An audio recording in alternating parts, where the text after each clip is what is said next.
Bonjour à tous, merci d'être présents pour cette table ronde sur la normalisation des achats. Merci à Christophe, notre intervenant du jour, d'être présent. Donc, je vais me présenter, moi je suis Emmanuel Degnaud, je travaille chez Ubister en tant que consultant opérationnel. Et Christophe, je vous laisse vous présenter rapidement aussi. Oui, donc Christophe Delettier, voilà, donc je suis associé dans un cabinet de conseil sur la fonction achat qui s'appelle Altaris et je suis plus en charge, on va dire, de tout ce qui est lié au système d'information achat et je participe également, on va dire, à des audits de processus achat, plus en environnement, on va dire, ETI, grosse PMI. Très bien.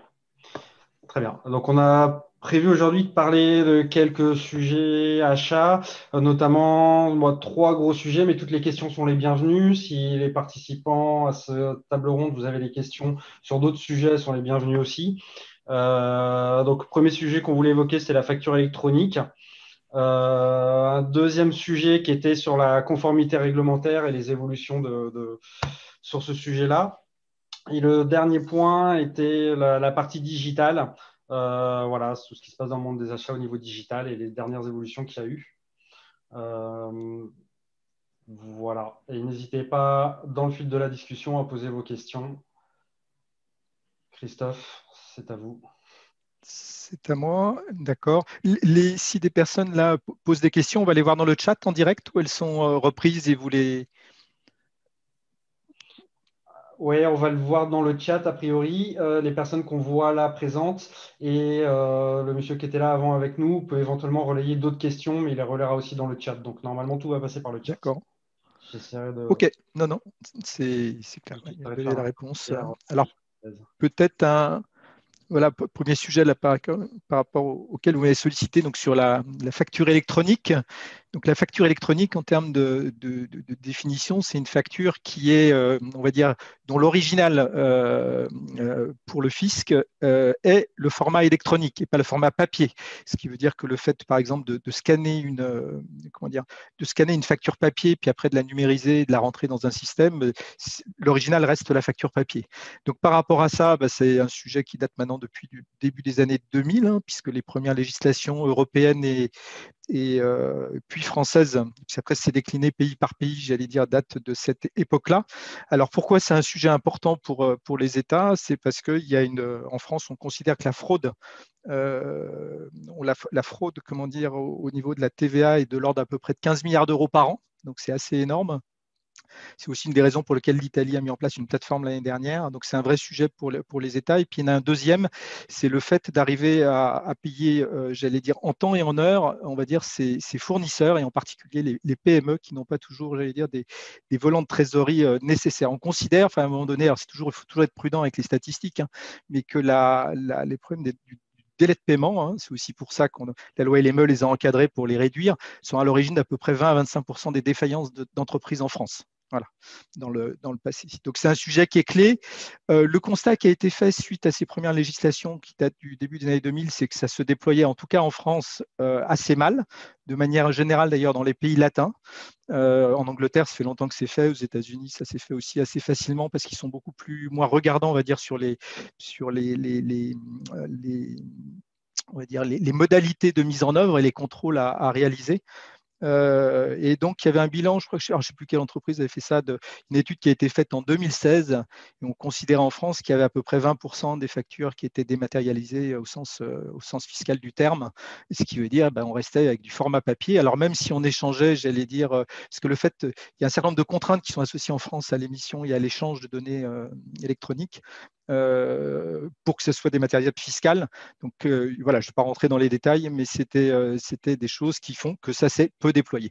Donc il y a eu une évolution de la législation à la fois européenne et française qui s'est appuyée sur une première évolution là, qui date des années 2000, alors je ne voudrais pas dire de bêtises, 2015 à peu près, mais ça met toujours un certain temps avant de se déployer, qui a consisté à dire on va élargir les modes de transmission.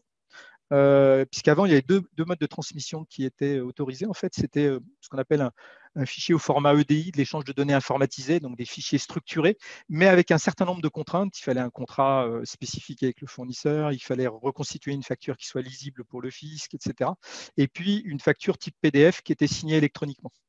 Donc, à ces deux moyens ont été rajoutés dans les années, voilà, la moitié des années 2010, 2015, après, ont été rajoutés un troisième mode qui est le fait de pouvoir émettre une facture sous format PDF, qu'elle puisse être considérée comme un original fiscal sous réserve d'une piste d'audit fiable, qui est d'ailleurs devenue aussi obligatoire pour les factures papier.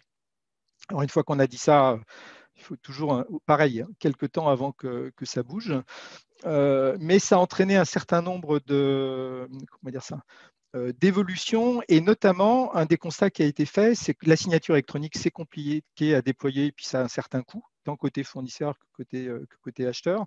Le fait d'aller envoyer des fichiers structurés, c'est pareil, ce sont des projets qui ne sont pas à la hauteur, enfin légitimes ou éligibles pardon, pour tous les types de cibles. Et donc, il fallait arriver à trouver un moyen pour, pour arriver à s'appuyer sur ce qui avait très bien marché, c'est le fait d'envoyer la facture dans un centre centralisé, qu'elle soit scannée ou de l'envoyer en PDF, on va dire, sur une adresse email centralisée, et ensuite de l'enregistrer, sauf qu'elle n'était pas considérée comme original fiscal. Et donc, ce qui s'est développé ça fait maintenant 2 ans, autour du Forum national de la facture électronique en France, en collaboration avec l'Allemagne. Donc, ce standard est franco-allemand et a vocation à se déployer en Europe. C'est la notion de facture X. Donc, facture X, c'est une facture hybride. En fait, c'est un format PDF. On émet sa facture en format PDF. Alors, il y a deux choses. C'est un format PDF spécial parce qu'on ne peut pas le modifier, il ne peut pas être falsifié, etc. Mais il encapsule aussi un fichier XML qui permet de charger directement les données dans le système. Donc, voilà, ce format a été défini. Alors, ces formats, parce qu'il y a un format de base qui consiste par exemple à juste des données d'en-tête, où il y a des formats un peu plus sophistiqués. Donc, il y a plusieurs, on va dire qu'il y a 2-3 formats qui sont éligibles. Est accepté par exemple par Chorus, qui est l'application aujourd'hui. Vous envoyez toutes les factures qui sont à destination de l'État et des collectivités locales doivent passer par une plateforme qui s'appelle Chorus. Et donc, Chorus accepte ce format FactureX. On s'aperçoit juste qu'aujourd'hui, il n'est pas complètement déployé parce qu'il faut du temps, il faut que les outils intègrent aussi, alors tant en émission qu'en réception, ce format, le fait de pouvoir produire de la FactureX, et puis de l'autre côté, le fait de pouvoir l'intégrer. Il y a eu aussi des sujets en France autour de la piste d'audit fiable, c'est-à-dire on s'est posé la question de savoir qu'est-ce que ça signifiait.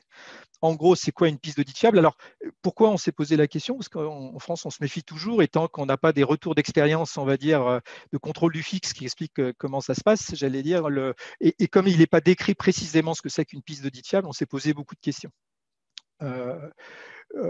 Aujourd'hui, ce qui ressort quand même, c'est que la piste d'audit fiable, c'est d'être capable de prouver que la facture et le règlement qui sont réalisés correspondent à une vraie transaction, c'est-à-dire qu'il y a une commande, il y a une demande d'achat qui a été validée, elle a bien été réceptionnée. Le but, c'est d'éviter la fraude. Donc, si je veux dire, quelqu'un qui a aujourd'hui un système de P2P qui est complètement intégré et qui a mis en place tous les contrôles, enfin la documentation qui permet d'expliquer son système, a une piste d'audit fiable. Et donc, aujourd'hui, on peut considérer que cette piste d'audit fiable, et donc que ça rend éligible l'émission de factures en PDF et de facture X, et donc ça devrait favoriser le déploiement de ce type de facture.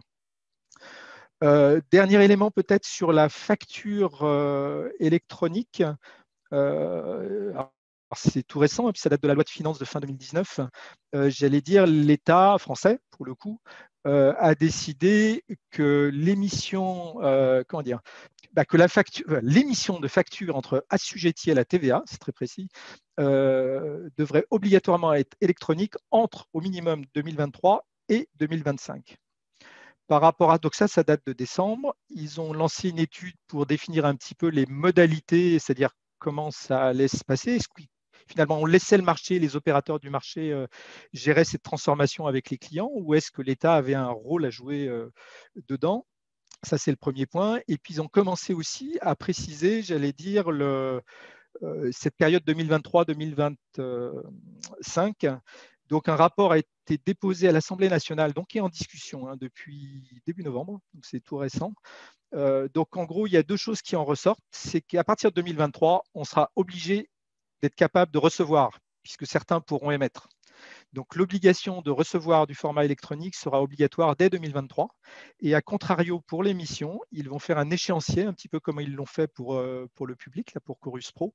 C'est-à-dire qu'entre 2023, alors je crois que c'est les grandes entreprises, 2024 les ETI et 2025 les PME et les TPE qui seront, donc ça sera un petit peu plus progressif. Donc là, j'allais dire maintenant, les échéances sont là. Il n'y a plus le choix. Ils vont définir là dans l'année qui vient, on va dire, l'ordonnance qui permettra d'avoir un petit peu tous les détails pour le mettre en place. Ce qui se détache à ce stade-là, parce qu'il y avait plusieurs schémas qui étaient envisagés, c'est qu'il y aurait un… Alors, ce n'est pas encore décidé, ça va être discuté au Parlement, mais c'est qu'il sera possible de passer par un tiers qui sera l'équivalent d'un chorus. Le chorus actuel ne peut pas en fait absorber les factures du privé. Donc, ça sera une refonte de chorus, ça sera une application du même type, mais l'idée, c'est de se dire le point d'entrée doit pouvoir être chorus. Alors, la question sera, et celle-là, elle n'est pas tranchée, c'est est-ce que ça sera forcément chorus ou est-ce qu'on pourra passer par un tiers, un opérateur qui, lui, renverra par chorus, qui servira de plateforme intermédiaire. Donc, il y a un certain nombre de détails, mais j'allais dire le mouvement est lancé et on peut considérer qu'après, on va dire 15 ans, à la fois la législation et quelque part les outils, alors ça va être un peu douloureux, hein, en 2 ans, ça va être quand même assez compliqué d'arriver à faire cette transformation. Ne serait-ce que parce que c'était un commentaire là d'un éditeur, c'est de dire mais nous on peut pas. Enfin, quand on est en mode SaaS, c'est différent parce que c'est l'application qu'on. Mais quand on n'est pas en mode SaaS, il faut prendre ses clients un par un quelque part et les faire migrer un par un et intégrer tout ça. Et donc, il y a quand même des vrais sujets et les intégrateurs, indépendamment des éditeurs, ne pourront pas forcément toujours suivre. Voilà un petit peu. Je ne sais pas s'il y a des questions sur le sujet de la facture électronique. Ah, qu'est-ce qu'une piste d'audit fiable? Alors, je ne sais pas si depuis j'y ai répondu ou Oui, pas. vous y avez Piste répondu d'audit. depuis. Oui, tout à Ben fait. voilà, c'est bon. C'est parfait.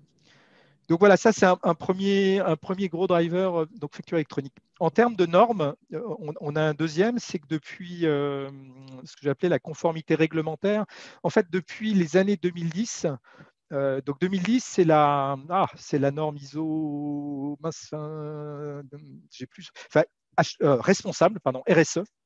Donc, responsabilité sociétale et environnementale, ça date des années 2010. Hein, donc, on parle d'il y a 10 ans, on ne parle pas d'il y a 20 ou 30 ans. Depuis 10 ans, on s'aperçoit qu'il y a un renforcement, on va dire, de la responsabilité des donneurs d'ordre vis-à-vis de leurs fournisseurs et de leurs sous-traitants.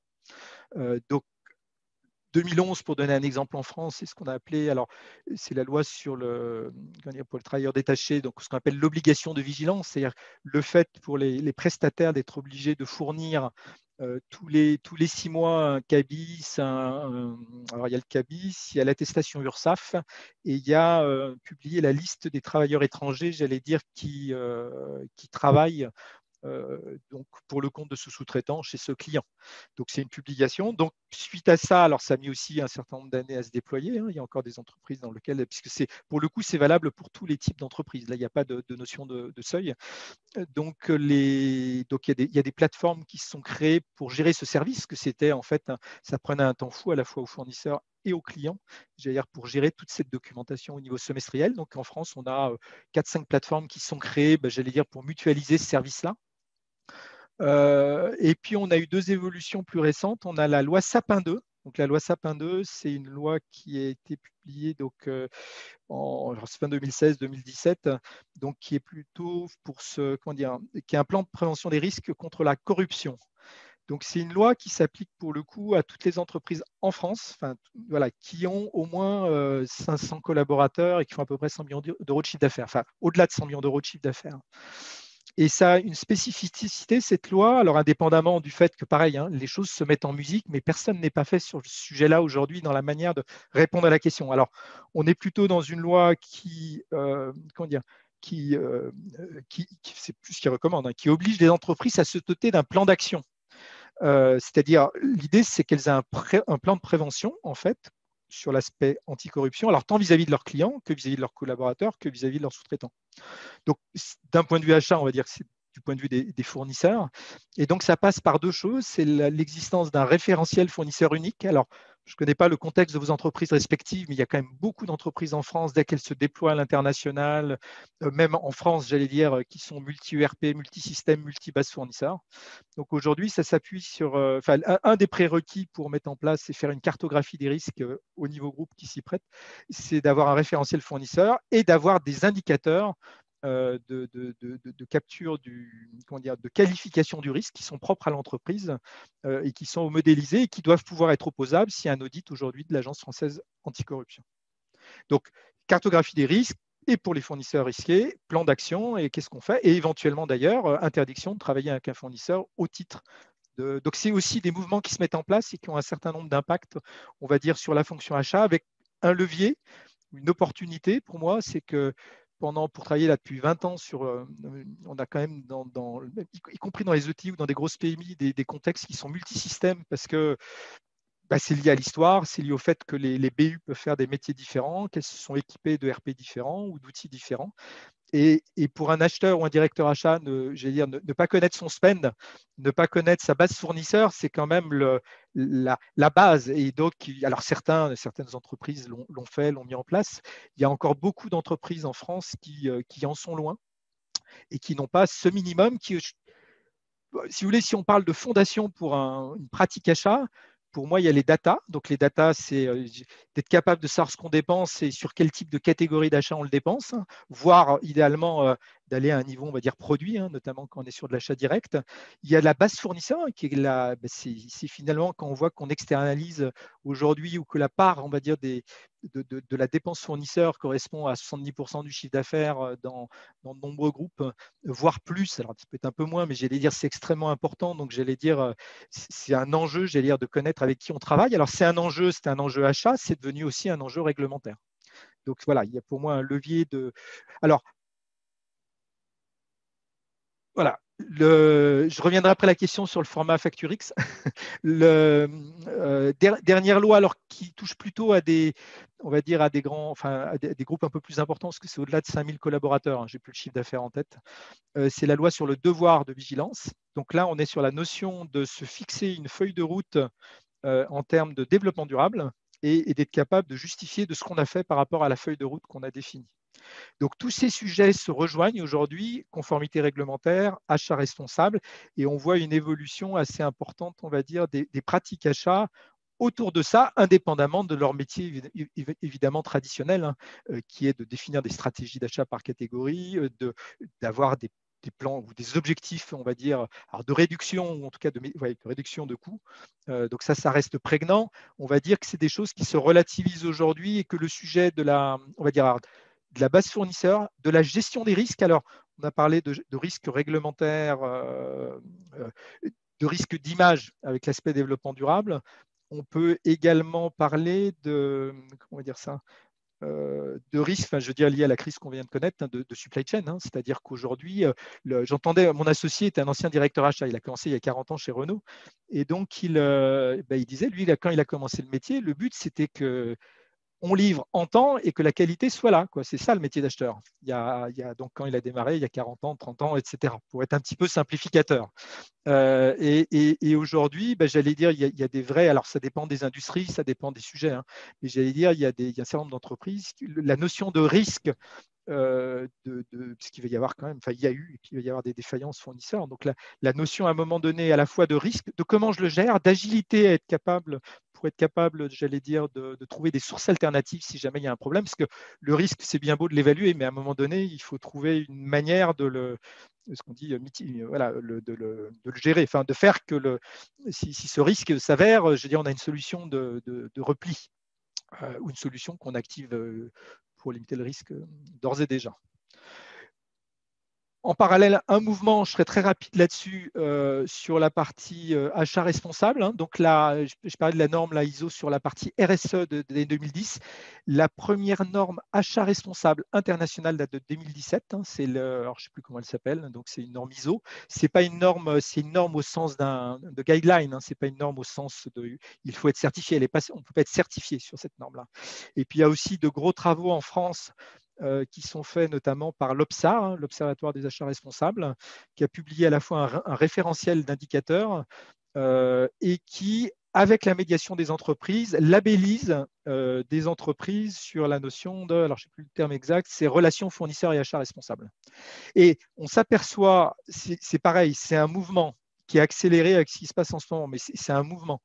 Donc ça va prendre ça va prendre du temps, mais le mouvement est là, on ne reviendra pas en arrière.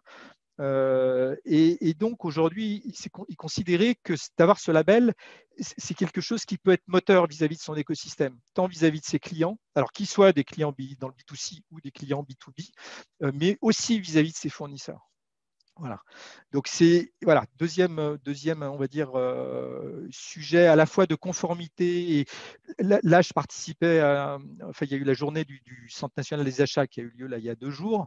Ils ont invité la ministre du Commerce et de l'Industrie. Enfin, je veux dire, les sujets autour de la table aujourd'hui, c'est comment on fait pour être résilient. Donc être résilient, c'est, je veux dire, on est moins résilient quand on achète à l'autre bout du monde que quand on achète localement. Donc il y a un vrai sujet de comment, on va dire ça, qu'est-ce qui est entre guillemets relocalisable, enfin, qu'est-ce qui peut faire sens, là où il y a un enjeu, et, parce que tout ne l'est pas, hein, mais il y a des vraies réflexions aujourd'hui sur comment on peut rapatrier des choses pour diminuer les risques, jouer aussi, enfin j'allais dire, comment dire ça, enfin, je veux dire, c'est aussi redonner un élan, j'allais dire, au tissu économique français. Enfin, je veux dire aussi cette dimension-là. Hein, c'est pas simplement sécuriser les risques d'approvisionnement.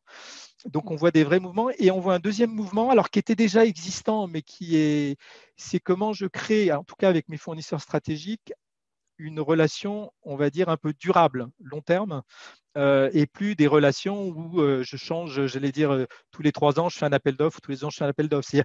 Aujourd'hui, on considère que être le meilleur, être le meilleur client de ses fournisseurs, c'est prendre le risque d'être le mieux servi en cas de problème, en cas de crise et de manière générale. Et les apports d'innovation viendront aussi des fournisseurs avec lesquels on entretient une bonne relation. Voilà. Donc il y a aujourd'hui un mouvement qui préexistait, qui se renforce, ça prendra du temps, mais ça fait partie, ce qui veut dire que cette notion de référentiel fournisseur reste clé également et va le devenir de plus en plus. Un petit peu, je ne sais pas si vous avez, alors je vais peut-être répondre à la question format Facturix et le format de la facture électronique va devenir le format majoritaire.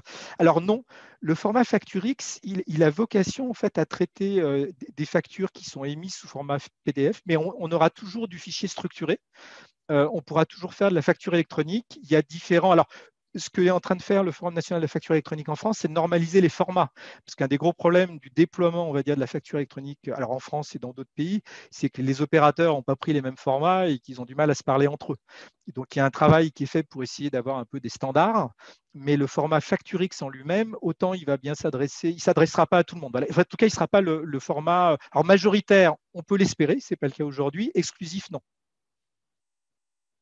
Aujourd'hui, sur Chorus, par exemple, le format Facturix, alors j'ai plus en tête, je crois que c'est 5 à 10 des factures, alors que ça fait 1 an qu'il est. Donc il y a un problème d'émission, c'est-à-dire qu'il y a très peu de gens qui émettent en Facturix. Donc voilà, ce n'est pas encore bien déployé en émission, mais il n'a pas vocation à être exclusif. Je ne sais pas si vous avez des questions sur la partie conformité réglementaire ou achat responsable.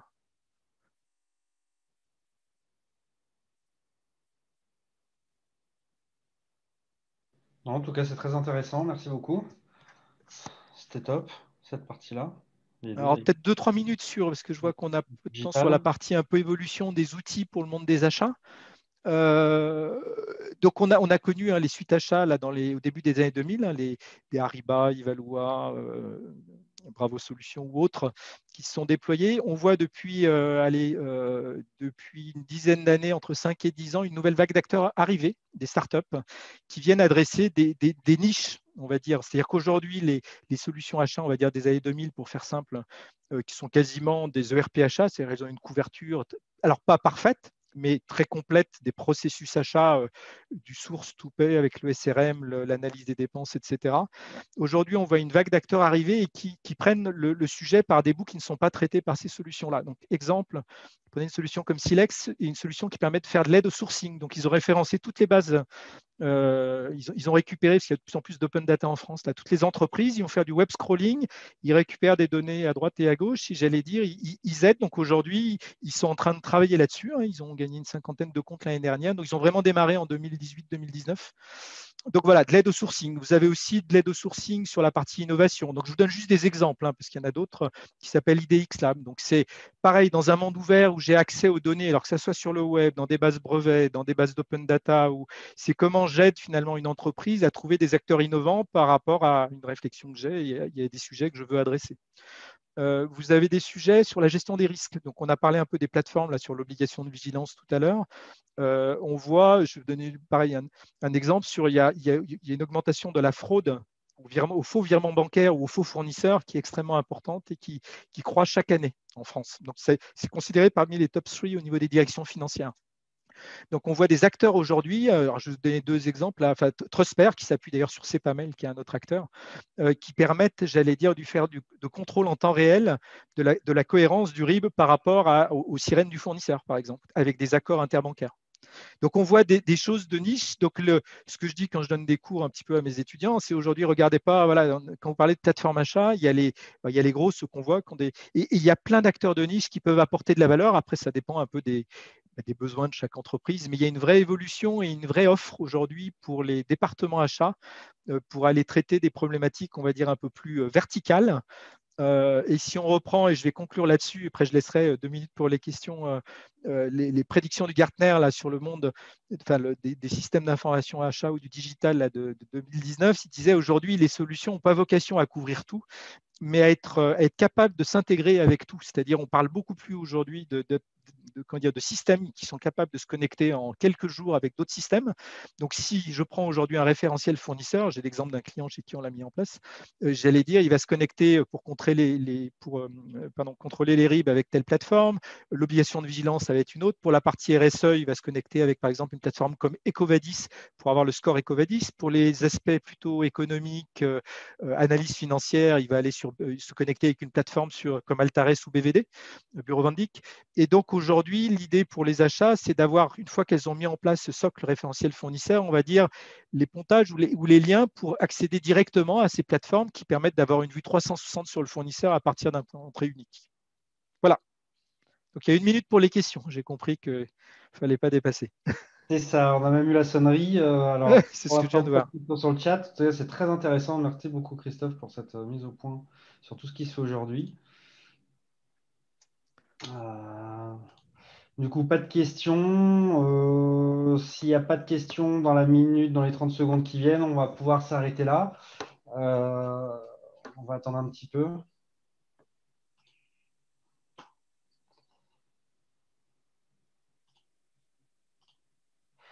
Ok, mais merci beaucoup, Christophe. C'était top. Très, très intéressant. Un monde qui évolue. Les achats, c'est bien. Bon, j'espère que ça a répondu aux attentes de vos auditeurs. C'était très, très intéressant. Merci beaucoup. Bonne Merci. continuation.